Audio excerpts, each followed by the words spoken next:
وعباد الرحمن الذين يمشون على الأرض هونا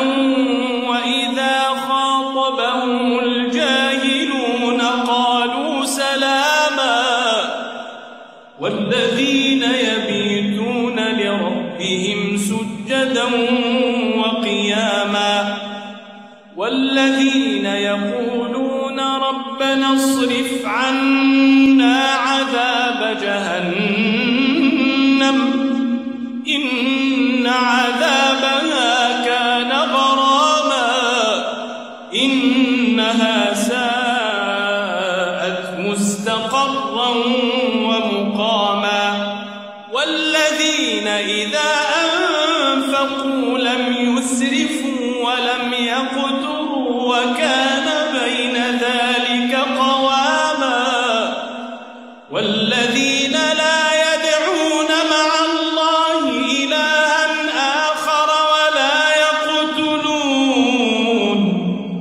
ولا يقتلون النفس التي حرم الله إلا بالحق ولا يزنون ومن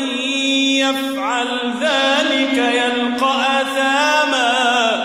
يضاعف له العذاب يوم القيامة ويخلد فيه مهانا إلا من تاب وآمن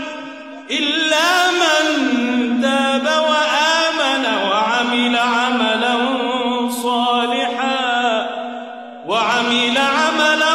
صالحا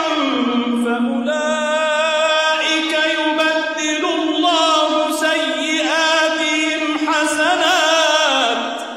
وكان الله غفورا رحيما ومن تاب وعمل صالحا فإنه يتوب إلى الله متابا والذين لا